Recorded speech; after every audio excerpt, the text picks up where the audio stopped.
For my very first marathon, I've used a particular training schedule by Hal Higdon, and I used the Novice 1 schedule. I refused to move because there's Novice 1, Novice 2, Intermediate, and so on, but I've always repeated the Novice 1 beginner's schedule, and that's what I'm doing now. Now, in this schedule, you have 4 runs in the week, and the last one is a long run that's supposed to be a slow run. So that's what I'm supposed to do today.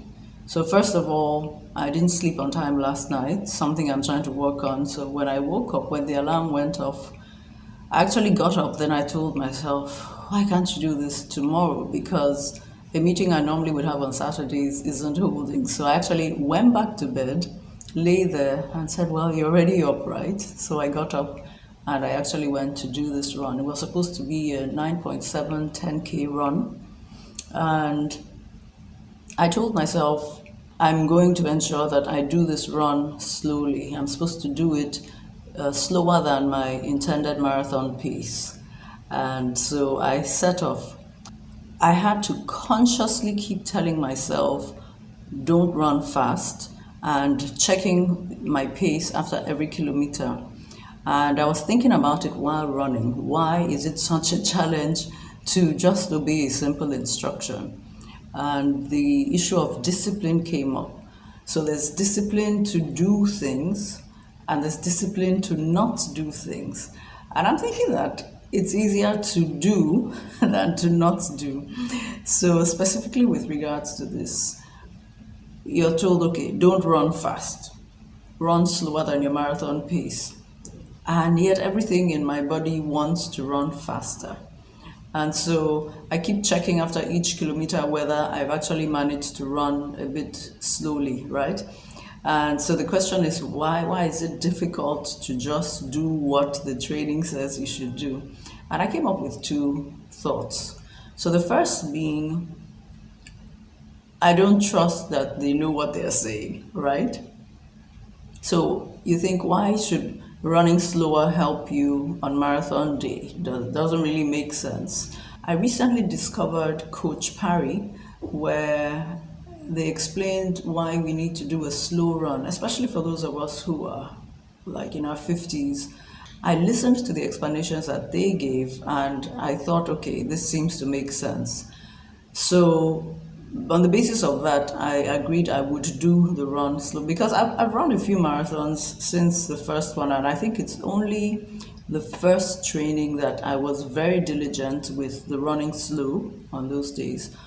So I was determined that this time I would definitely pay heed to that and run slowly on Fridays. So that issue of not believing the instruction or not believing the outcome of the instruction was taken care of. And so I try to apply this, like with everything I learned, to my walk with God. And when he gives an instruction in his written word or he speaks an instruction to my heart, the reason why I probably don't follow what he said is because I don't trust what he said. I don't trust that if I do XYZ or I don't do XYZ, this will be the outcome. But if I trust him and I trust that he knows the outcomes, which obviously he does, then it should be easier for me to agree with his instructions and just go with it, right? You would imagine so.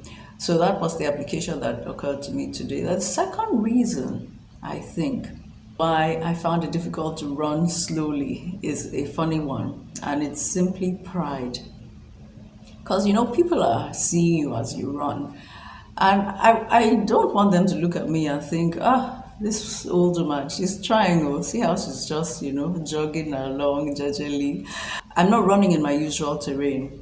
So these people have probably never seen me before, may never see me again.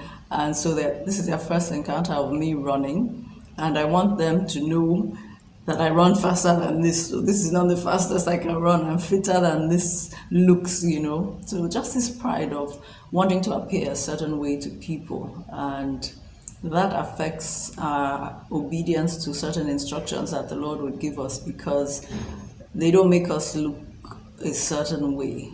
Sometimes we can't fully explain the process to people, and so the pride is like, let them not think I'm foolish. Let them think I'm like them, more or less. So pride and the lack of trust definitely affect how we obey the instructions that were given from the Lord. That definitely affected my running today because I had to trust that running slowly on the long runs will help me on marathon day. And I also had to ignore what anybody else thinks of me when they see me running slowly. Otherwise, it was a good run.